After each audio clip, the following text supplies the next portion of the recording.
우리가 볼 하나님의 말씀은 창세기 44장입니다.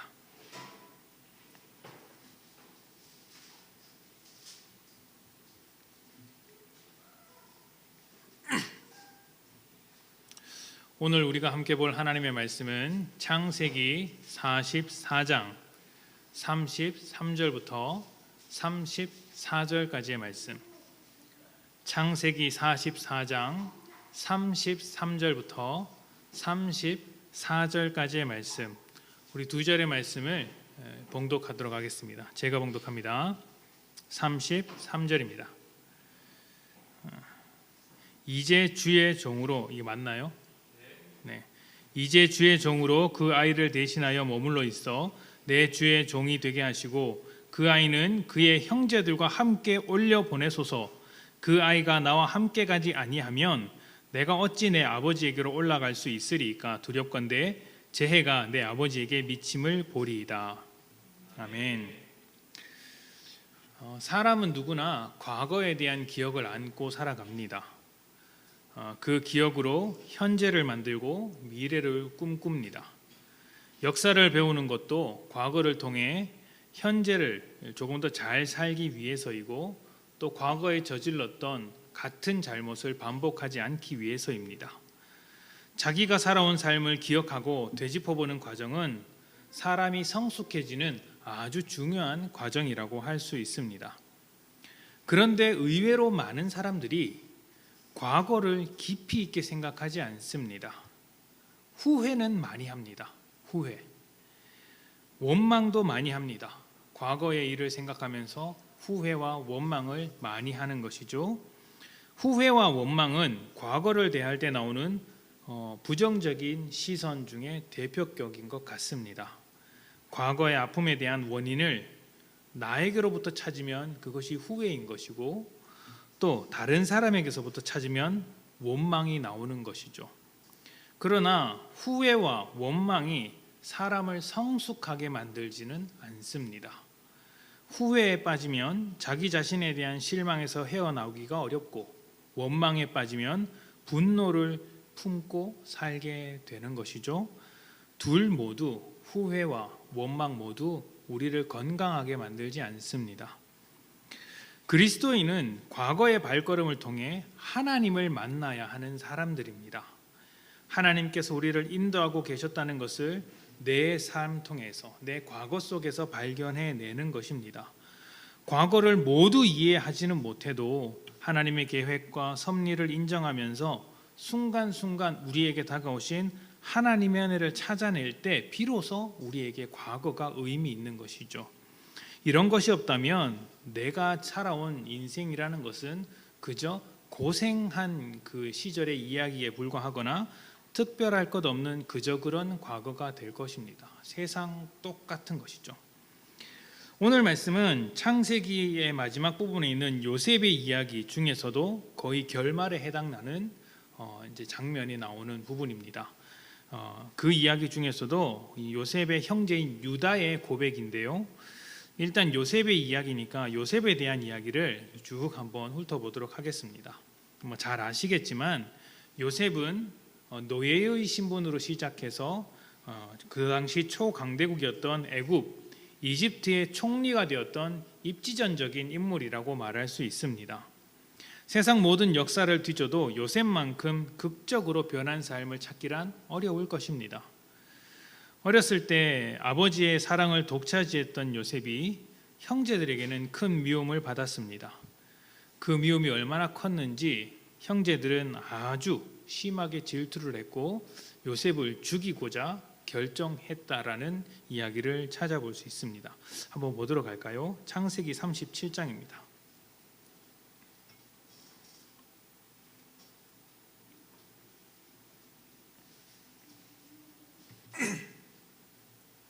창세기 37장 23절에서부터 28절까지 말씀.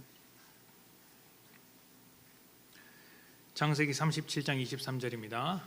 요셉이 형들에게 이르매 그의 형들이 요셉의 옷 곧 그가 입은 채색 옷을 벗기고 그를 잡아 구덩이에 던지니 그 구덩이는 빈 것이라 그 속에 물이 없었더라. 그들이 앉아 음식을 먹다가 눈을 들어 본즉 한 무리의 이스마엘 사람들이 길르앗에서 오는데 그 낙타들의 향품과 유향과 몰약을 싣고 애굽으로 내려가는지라.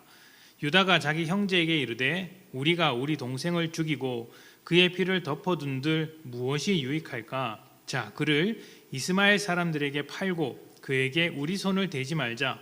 그는 우리의 동생이요 우리의 혈육이니라 하매 그의 형제들이 청종하였더라.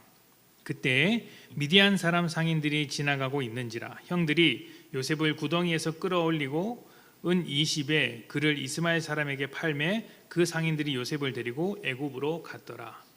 아멘. 자, 요셉의 인생이 이때부터 꼬이기 시작했습니다.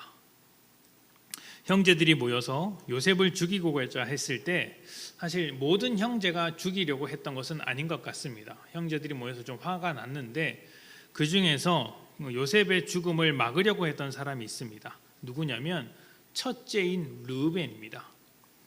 28절 이후의 이야기를 보시면 르우벤은 요셉을 적당히 괴롭히고 그 우물에서 꺼내줄 것으로 보였던 것 같습니다.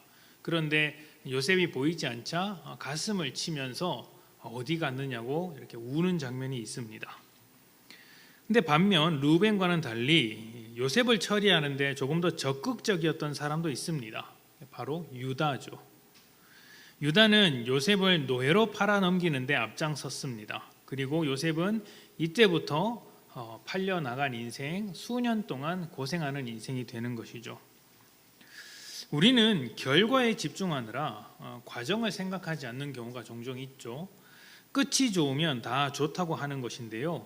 근데 사실 그렇지가 않습니다. 끝이 좋다고 해도 결과가 아무리 좋아도 너무 심하게 고생하면 두 번 다시 그 일을 반복하고 싶지 않다고 생각하는 것이 사람의 마음입니다. 또 그 일을 하는 과정 중에 좋은 결과를 만들기 위해서 최선을 다했지만 그 과정 중에 마음을 다치거나 감정이 상하게 되면 그 결과와 상관없이 그 감정, 그 마음은 끝까지 남아있더라는 것이죠. 그래서 우리가 결혼 준비하다가 다투게 되면 평생 가지 않습니까? 평생 그때 당신이 나한테 이랬네 저랬네 그거 가지고 지지고 볶고 사는 것이 이제 과정의 문제입니다. 요셉의 인생을 총리가 되었다는 결과로만 다 설명할 수 없습니다. 그것은 결과적으로 그렇게 된 것이고 사실은 상당히 괴롭고 어려운 시간을 보냈다고 할 수 있습니다. 생각해 보십시오. 사랑받는 아버지로부터 이제 아버지에게서 이별하고 아버지와 이별하고 그것도 원치 않는 이별을 하고 형제들로부터 버려져서 죽을 뻔했다가 겨우 살아났는데 노예로 팔려나가게 된 인생이 그렇게 쉽게 잊어버릴 수 있는 인생은 아닐 것입니다. 요셉은 그런 모진 인생을 20년 동안 살게 됩니다. 그리고 20년 뒤에 비로소 애굽의 총리가 되어서 이제 형제들을 다시 만나게 된 것이죠. 형제들은 가뭄이 들어서 식량을 얻기 위해 풍족한 애굽으로 넘어왔고 그곳에서 식량을 얻으려고 요셉 앞에 섰습니다. 당연히 형제들은 요셉인지 몰랐죠. 요셉만이 형제인 줄을 알아보았습니다. 요셉은 형제들에게 양식을 주면서도 동생 베냐민의 짐에다가 은잔을 몰래 숨겨두었습니다. 그리고 절도죄를 그들에게 뒤집어 씌웠습니다. 이 사실을 모르는 형제들은 참 억울했는데 어떻게 할 도리가 없었습니다. 일단은 애굽의 총리가 갑 중에 갑이기 때문에 뭐라고 항변할 수가 없었고 또 그들의 짐 보따리 안에서 은잔이 나왔기 때문에 이건 뭐 증거가 나왔기 때문에 어떻게 말할 수 없는 것이죠. 그것을 본 요셉이 이제 베냐민을 잡아두겠다, 볼모로 잡아두겠다 으름장을 놓습니다. 인생이 참 기가 막힙니다. 누가 이렇게 될 것이라고 생각을 했겠습니까? 요셉 자신도 그렇게 생각하지는 못했을 것입니다. 요셉 인생 초반에 꿈을 꾸긴 했지만 요셉은 그 꿈이 무엇을 의미하는지 전혀 알지 못합니다. 하나님께서 꿈을 꾸게 하셨고 하나님께서 그 길을 인도하셨지 요셉이 그 길을 걸어간 것은 아닙니다. 형제들은 더더욱 그렇게 생각하지 못했을 것입니다. 노예로 팔려가고 어쩌면 죽었다고 생각했을지도 모르는 그 요셉이 자기 앞에 있을 것이라고는 감히 생각하지 않겠죠. 어떤 마음이 들었을까요? 요셉의 입장에서는 말로 형언할 수 없는, 설명할 수 없는 그 복잡한 감정이 요셉의 마음을 휘감았을 것입니다. 성경에는 없는 내용이지만 상상력을 좀 보태보자면 20년 세월이 떠오르면서 그동안 마음속 깊은 곳에 남겨져 있었던 어떤 후회 아니면 원망이 다시금 이렇게 내 마음, 그 요셉의 마음을 이렇게 갉아먹고 있었을지도 모릅니다. 후회라면 어떤 후회였을까요? 과거의 일에 대한 원인을 자기에게 돌리는 후회겠죠. 그렇게 내가 자라다 보니 어렸을 때 내가 형제들에게 너무 싸가지 없이 굴었구나, 너무 버릇없이 굴었구나, 그렇게 생각했을지도 모릅니다. 아버지의 사랑을 독차지한다는 이유로 형제들에게 무례하게 행동했던 자기의 삶을 후회했을 수 있습니다. 후회라는 것은 무서운 힘을 발휘하죠. 굉장히 무서운 힘을 발휘합니다. 후회 가운데 묻힌 사람은 과거에서 벗어나기 정말 어렵습니다. 좌괴감에 빠지기 쉽고요. 그렇게 좌괴감에 빠지면 앞으로 한 걸음 더 나아갈 수 없습니다. 낙심하고 낙심할 뿐 그 후회를 멈추지도 않습니다.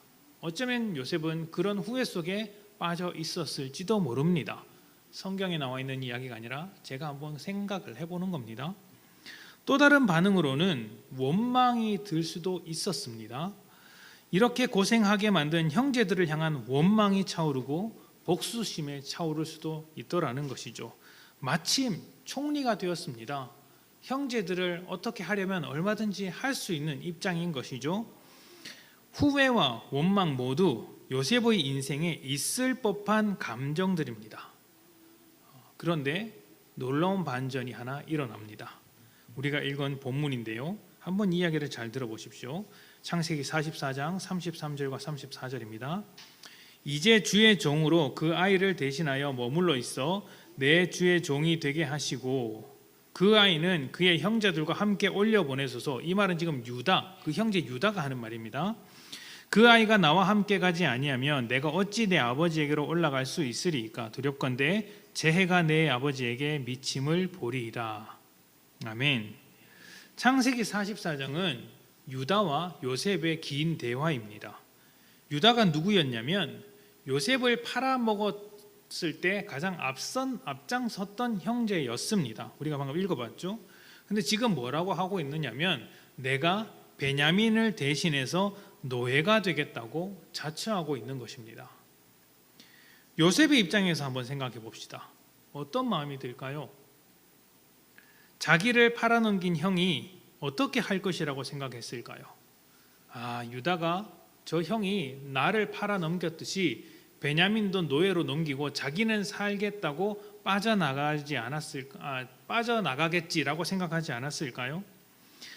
베냐민을 팔아넘기고 자신의 안전을 도모할 것이라고 생각했을 것입니다. 그런데 그가 스스로 베냐민을 살리고 자신이 노예가 되겠다고 이야기를 한 것이죠.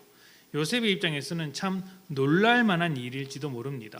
사람이 바뀌어도 이렇게 바뀌었구나 생각을 하는 것이죠.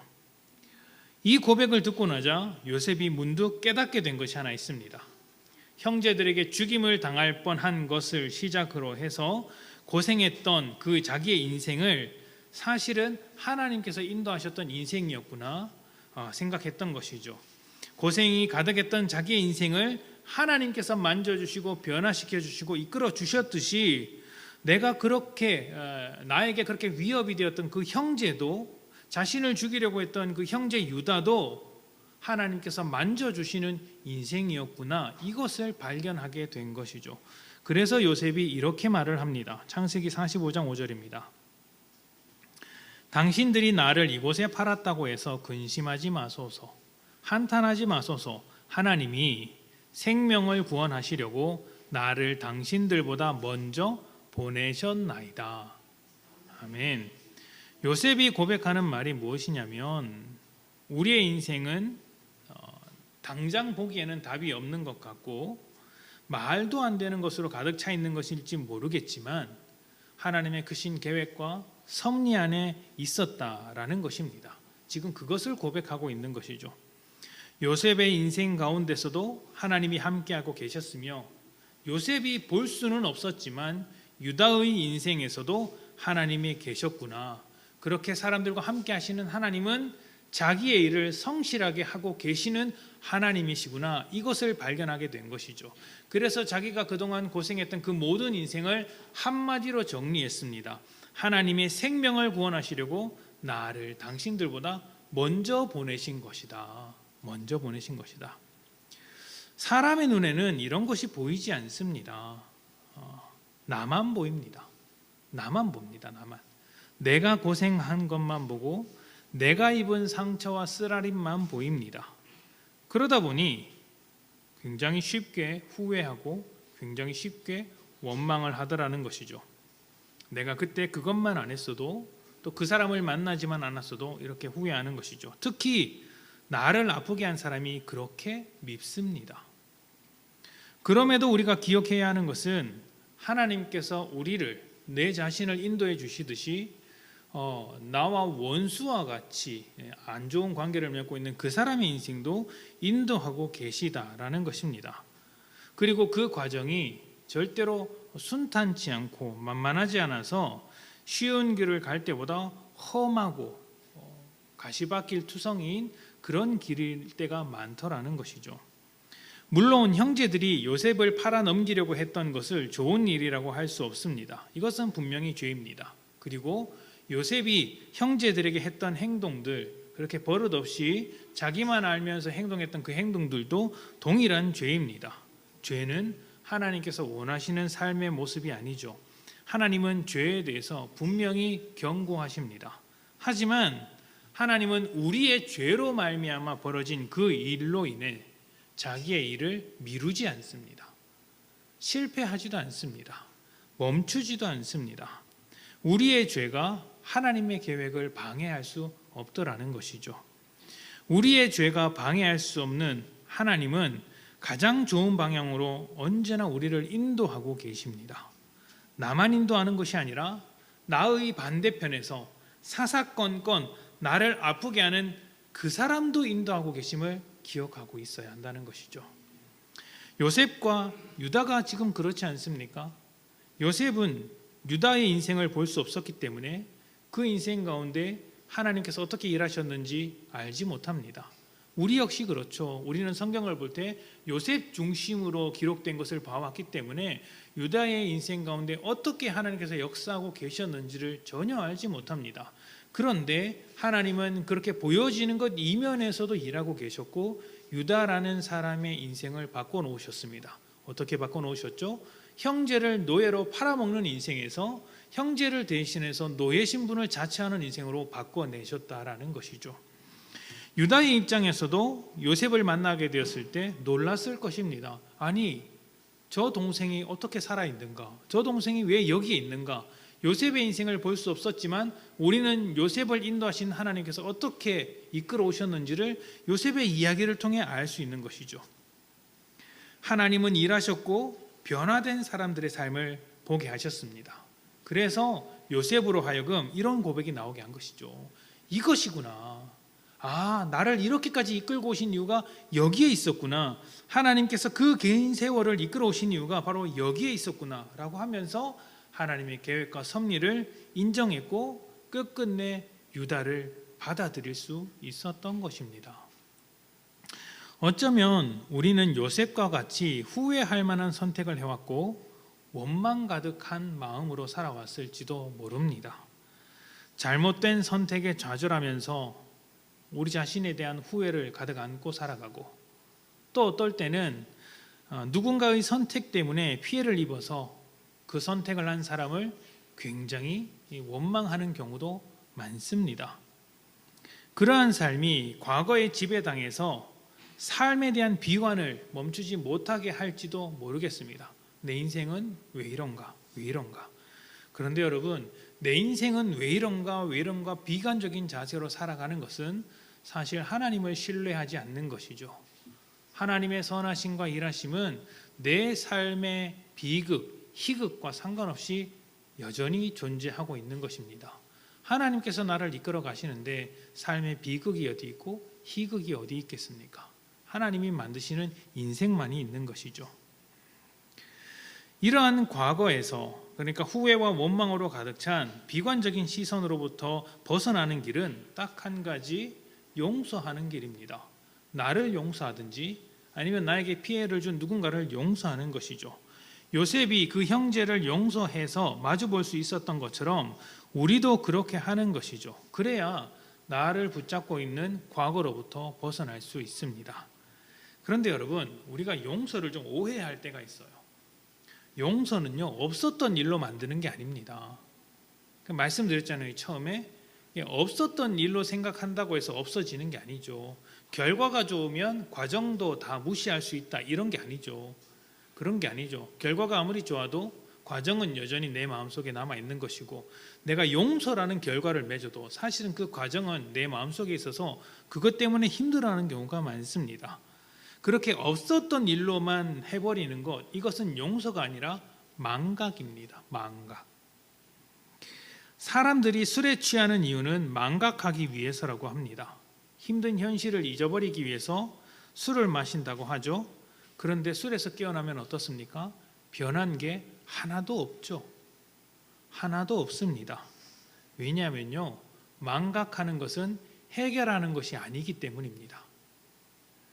망각은 똑같은 실수를 반복하게 하지만 용서는 그 실수를 멈추게 합니다. 용서는 잘못된 일에 대한 대가를 치르는 거예요. 대가를 치르는 거예요. 그런데 우리가 해야 할 일은 그 대가를 하나님께 맡기는 거죠. 그게 그리스도인의 용서입니다. 하나님께서 그 대가를 대신 치르시도록 맡기는 것이죠. 왜냐하면 내가 그에게 대가를 치루었다가는 죄를 지을 수 있지 않습니까? 사람이란 복수심에 불타면 얼마나 무서운 존재로 변하는지 모릅니다. 그러면 하나님은 어떻게 하실까요? 하나님께서 어떻게 대가를 치르게 하실까요? 하나님은요, 이렇게 하십니다. 요셉을 변화시키고요, 유다를 변화시키는 것으로 일하십니다. 그렇게 해서 용서의 길을 걷게 하는 것이죠. 이것이 은혜로 일하시는 하나님의 섭리인 것입니다. 우리는 우리의 삶이 하나님의 손길 위에 있음을 고백합니다.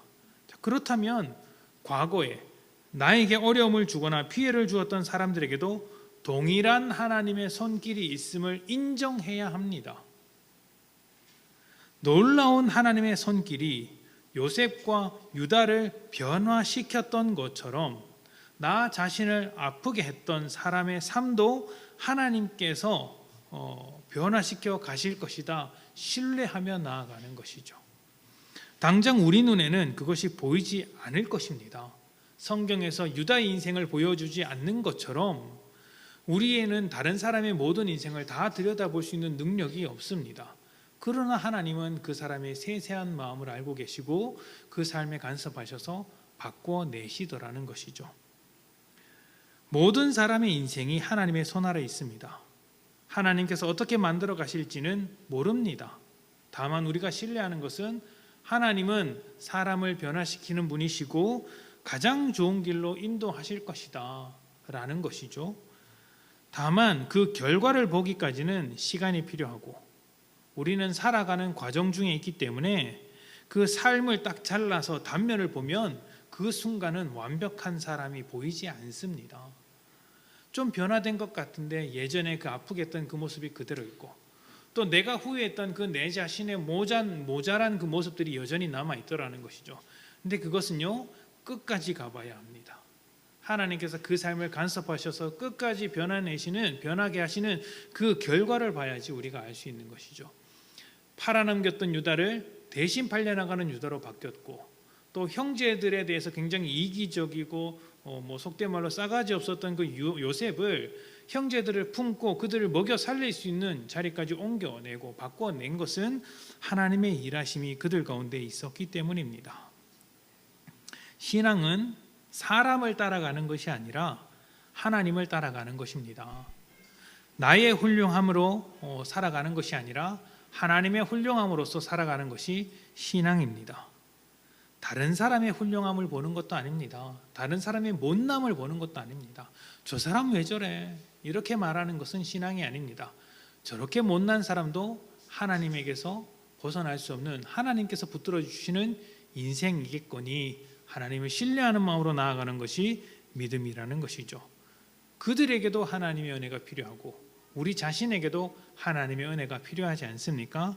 우리나 그들이나 모두 하나님의 은혜가 필요하니 하나님께서 우리에게 오셔서 다스려 주시는 것이죠. 모든 사람에게 은혜로 일하시는 하나님을 꼭 기억하십시오. 우리가 하나님의 은혜가 필요한 만큼 다른 사람에게도 하나님의 은혜가 필요합니다. 우리 모두에게 하나님이 거하셔서 일하시고 있다는 것을 깨닫게 된다면 다른 사람에게도 그렇게 하고 있음을 잊지 마십시오. 주기도문에 그런 것이 있죠. 우리가 우리의 죄를 사하여 준 것처럼 우리의 죄를 사하여 주시옵소서. 이것이 다른 사람에게 임하는 하나님의 은혜를 내게도 동일하게 주시옵소서라는 기도와 다를 바 없습니다. 내가 하나님의 은혜를 구한다면 그 사람에게도 하나님의 은혜가 있기를 기대해야겠죠. 그리고 하나님은 그런 우리의 기도를 거절하지 않으시고 일하시는 분이십니다. 끝끝내 우리를 바꿔내시는 분이시죠. 하나님을 기억하며 과거를 넘어서서 하나님의 섭리를 기대하는 여러분들이 되셨으면 좋겠습니다. 유다를 변화시켰던 하나님을 신뢰하고 요셉을 변화시켰던 하나님을 신뢰하신다면 우리 자신을 변화시킬 것을 기대하고 또 누군가 나와 불편한 관계에 있는 그 사람도 변화시켜내는 하나님이시라는 것을 신뢰하는 복된 여러분들이 되시기를 축복합니다. 함께 기도합시다.